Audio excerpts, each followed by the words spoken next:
Brahmapur famous मुड़की बा दांतकिली बोली आपण मैंने आपको जानी थे।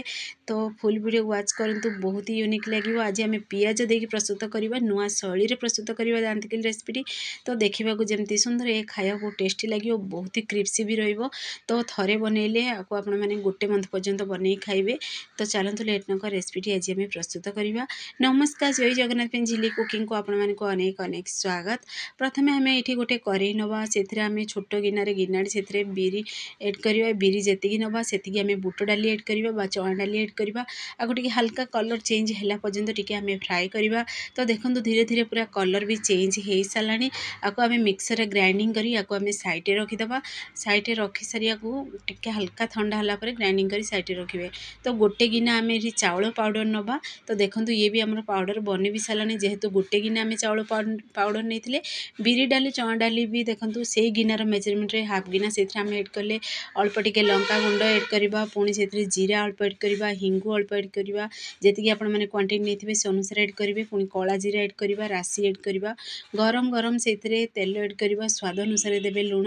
भल से आपको टिके मिक्स करदे। जेहेतु पितिपातिया साहाଯ୍य मिक्स करजेहेतु गरम बहुत थिला।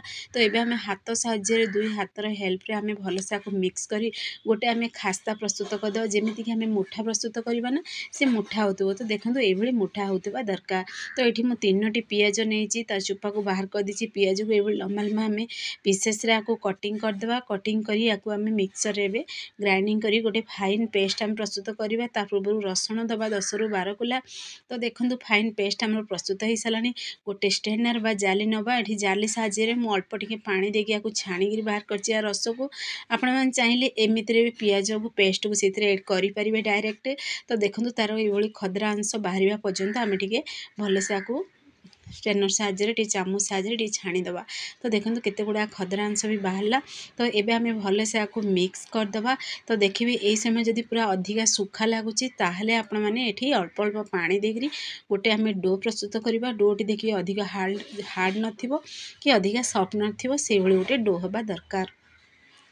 तो ये देखो मु दांतकिली छांच नहीं। तो आपण मैंने चाहिए ये पॉलीथिन रे भी बनई पारे।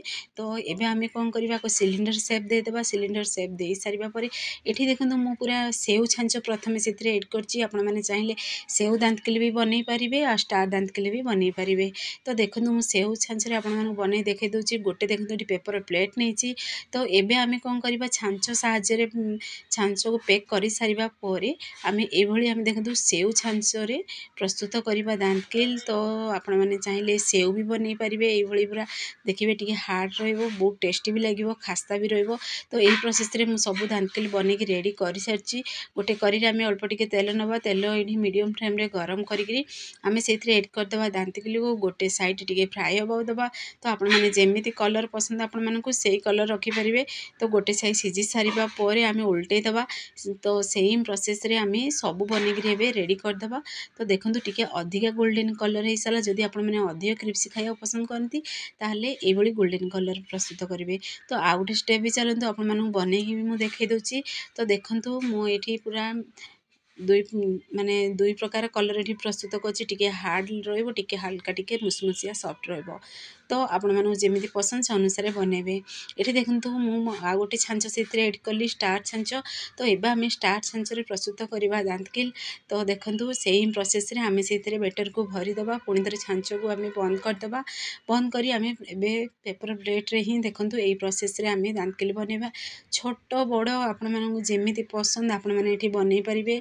तो आ गोटे भी छोटी बनईकी मुझे आपको देखई दूची। तो देखो ये सेम प्रोसेस रे आम सब दांतकिल को बनईकी रेडी करदे। तो देखिए पूरा इजिली बनीजी, कम समय कम खर्च रे बनई पारे। आपको थरे बनइले गोटे मंथ पर्यंत आपण मैंने आपको रखी खाई पारे। तो पुणी थे से गरम तेल रे एड करदे दांतकिल को। सेम प्रोसेस रे आम सब दांतकिल बनईकी रेडी करदे। गोटे साइड आमर भाजी हो सारा पर टे हाई फ्लेम रे अधिक भाजबे। जेहेतु देखिए जदि पूरा हाई फ्लेम रे भाजी देवे से भितर पूरा सीझीबनी, बाहर पूरा क्रिप्सी हो। तो लो टू मीडियम फ्लेम रे ही दांतकिल को भाजबे। तो देखो गोटे स्टेप दांतकिल आमर छाणीक आम रेडी कर सारी। गोटे आम स्ट्रेनर बा जाली नवा, जाली रे एड करदे। ये जाली रे एड करने द्वारा देखिए बड़का तेल गुड़ाक आम प्लेट को चलीज। तो आउ तेलिया भी लगे खाया बहुत टेस्टी लगे। तो सेम प्रोसेस आम सब दांतकिली ए बनईकी रेडी करदे। देखो इजिली फटाफट पूरा दांतकिली आम बनईकी रेडी हो सारे।